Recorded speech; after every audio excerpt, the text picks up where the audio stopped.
जय श्री राम साथियों, आज हम बात करने वाले हैं वाल्मीकि रामायण में सीता माता द्वारा पिंडदान। हाँ, तो हम आगे बढ़ते हैं। वाल्मीकि रामायण में सीता माता द्वारा पिंडदान देकर राजा दशरथ की आत्मा को मोक्ष मिलने का संदर्भ आता है।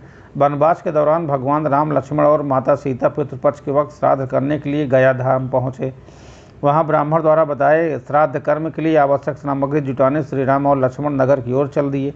ब्राह्मण देव ने माता सीता को आग्रह किए पिंडदान का कुतब समय निकलता जा रहा है। यह सुनकर सीता जी की व्यग्रता भी बढ़ती जा रही थी, क्योंकि श्री राम और लक्ष्मण अभी नहीं लौटे।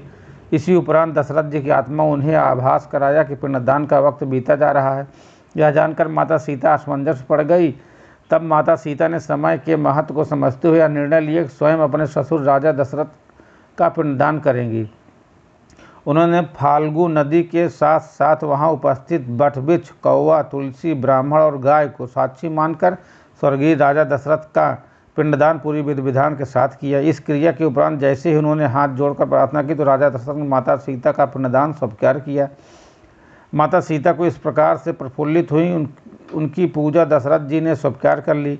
पर वह यह भी जानती थी कि प्रभु राम इस बात को नहीं मानेंगे, क्योंकि पिंडदान पुत्र के बिना नहीं हो सकता। थोड़ी देर बाद भगवान राम और लक्ष्मण सामग्री लेकर आए और पिंडदान के समय विषय में पूछा। तब माता सीता ने कहा कि समय निकल जाने के कारण मैंने स्वयं पिंडदान कर दिया।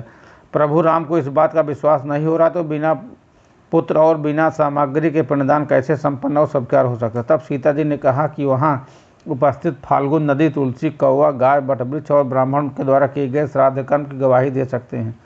भगवान राम ने जब इन सब से पिंडदान किए जाने के बाद सच है या नहीं यह पूछा, तो फाल्गुन नदी, गाय और कौवा और तुलसी, ब्राह्मण पांचों ने प्रभु राम का क्रोध देकर झूठ बोल दिया कि माता सीता ने कोई पिंडदान नहीं किया है।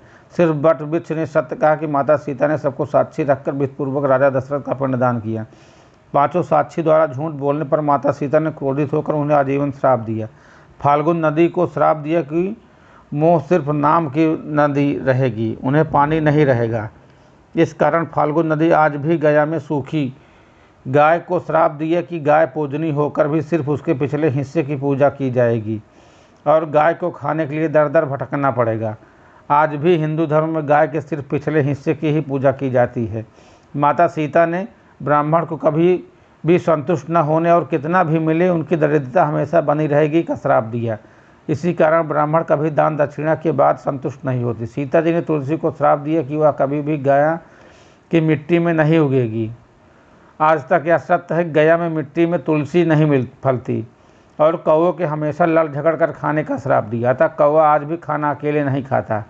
सीता माता द्वारा दिए गए इन श्रापों का प्रभाव आज भी इन पांचों पर देखा जा सकता है। जहां इन पांचों को श्राप मिला, वहीं सच बोलने पर माता सीता ने वटवृक्ष को आशीर्वाद दिया कि उसे लंबी आयु प्राप्त होगी और दूसरों को छाया प्रदान करेगा तथा पतिव्रता स्त्री उनका स्मरण करके अपने पति की दीर्घायु की कामना करेंगी।